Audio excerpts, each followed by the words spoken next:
Okay, we're going to look at this. This is our fifth of our differential equation videos, and we're looking at auxiliary quadratic equations whenever the auxiliary quadratic equations has complex roots. And we're going to look at firstly at whenever it's completely imaginary roots, or else whenever it's a complex root such that it has a real part and a complex part. So there's two different versions of this in this one.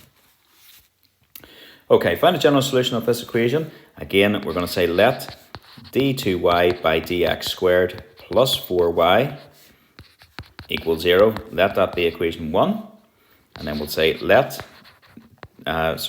your y equal e to the mx. Therefore, dy by dx is equal to me to the mx. Therefore, your d2y by dx squared is equal to m squared e to the mx. Okay, so equation 1 becomes m squared plus 4 is equal to 0, which means m squared is equal to minus 4. So if you square root, well, if we look at that minus 4 as in two ways, minus 4 then is the same as 4 times minus 1.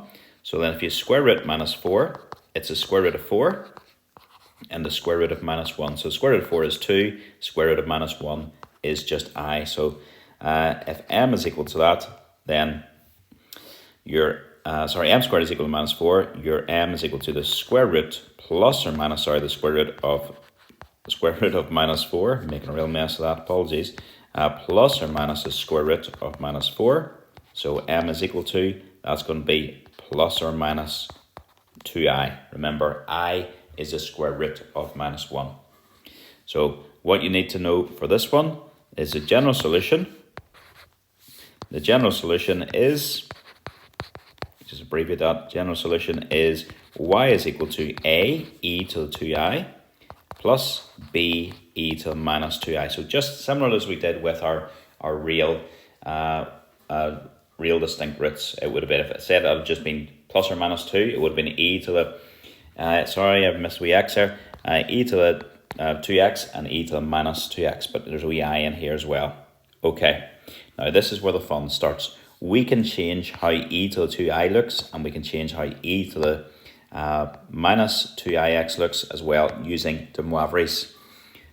So we can write this, or we're using our rulers as well, sorry, I should say. So we can say then y is equal to a, and you should remember e to the 2ix is the same as cos of 2x plus I sine of 2x, and your b, then it's going to be cos of minus 2x, but cos of minus 2x is the same as just cos of x, and then plus sine of minus 2x, but sine of minus 2x is the same as minus of I sine of 2x, so that's what you've got.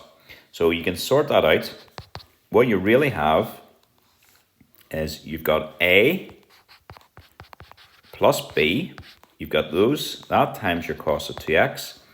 You've also got I, and then it's a minus b, and it's times sine 2x. And then this whole thing, this you could write as p, and this, including the I, you could write as q. So you could write that thing as, pardon me, p cos of 2x plus q sine of 2x. Okay, sine of 2x. And that is where your p is equal to a plus b, and your q is equal to I times a minus b. But what you want to learn is this result here. So for the differential equation, d2y by dx squared plus n squared y, it has a general solution. So this thing here, not scored out, nothing wrong with it. This thing here has a general solution of a cos nx plus b sin nx, where a and b are constants.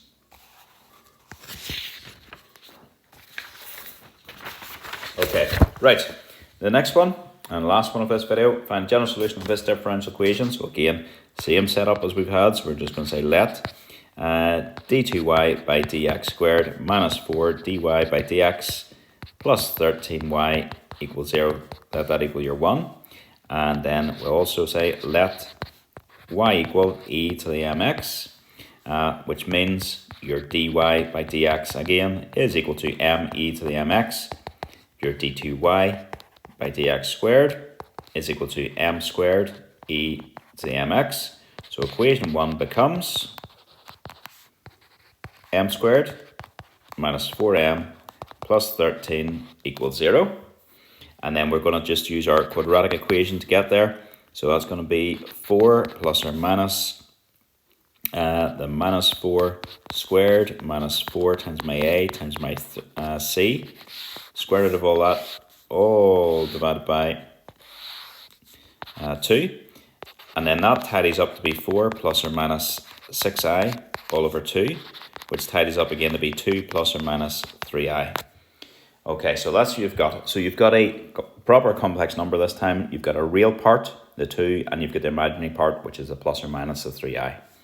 So the general solution would be, I'll run out of space here, the general solution of this one is y is equal to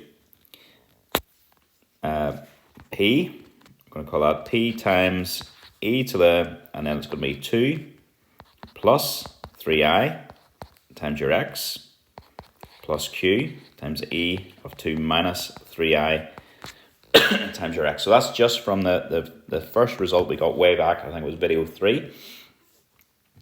And then here, what you could do, you could pull out e to the 2x, it could come out, and what's left inside is p times e to the 3i, x plus q, e to the minus 3i, x, and from the last part of this video, we will know that that is the same.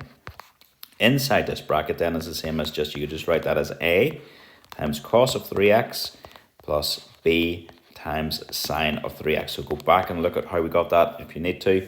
That's just where a is equal to p plus q and b is equal to I times p minus q.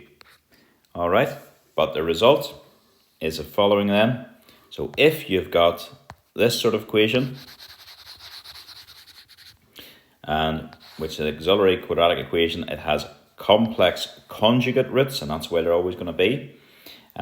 So the general solution, so the complex conjugate roots are p plus qi and p minus qi, p plus iq and p minus iq.